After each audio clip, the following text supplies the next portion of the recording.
So yesterday evening, my husband and I were sitting having dinner at the dining room table, and we were talking about fun ideas of what we can do. I want to show off some fun Easter tips for a centerpiece. And I couldn't think of anything. And that's when my husband said, well, why don't you do that? And he pointed to a dining room table. And so I'm going to show you what we had on our table, which I think might be fun, something that you might want to do at home. There are different types of grass that you can get.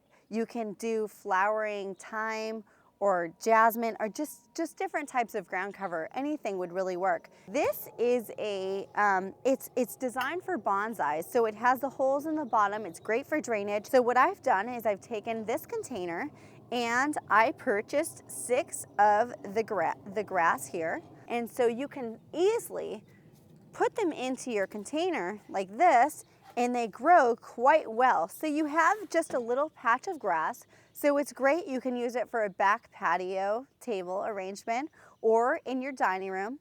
The only thing you want to make sure of is when you water it, you want to make sure that you have it on a tray so that it doesn't ruin your table. And if it's dry enough, if you water it outside, bring it in, then you have this great little arrangement. So it's fun to have on your dining room table. And if you want to spruce it up for Easter, there are a couple fun things. So I have these little sparkly eggs that you can kind of tuck in here.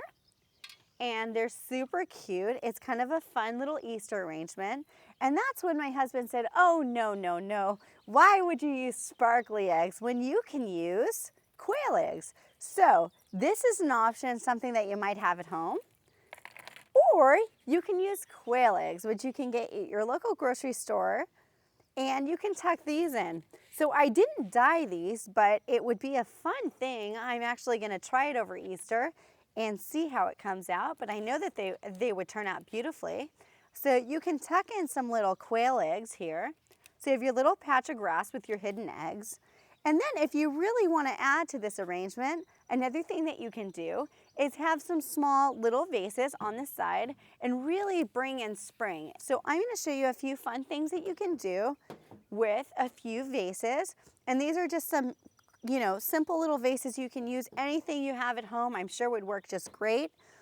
We are going to use some very spring flowers. This year spring has kind of been a little bit late, so we're so excited to have spring around. So what you can do here is we have some freesia. You can do a little arrangement of some freesia. And I love doing the grouping. So you don't mix all the floral arrangements. It doesn't actually take a lot of work, but you just do one arrangement that's all the freesia. So it just represents spring. So you've got one there, and so do another one with hyacinth. You can do any colors. I love working with the lavenders, soft blues, powder pinks, because it just makes me think of Easter. And let's not forget about the tulip. The tulip is definitely just screams spring. So when you work with the tulips, you want to give it a good rinse so that you don't have dirt in the water, contaminating the water. And you just do a little spring arrangement. And once you put this together, you incorporate a few candles and you have an amazing presentation. People will not realize that it didn't really take much work. It's quite simple and it looks beautiful. You have a great little spread, quick, easy, and it looks like you spent a lot of time on it.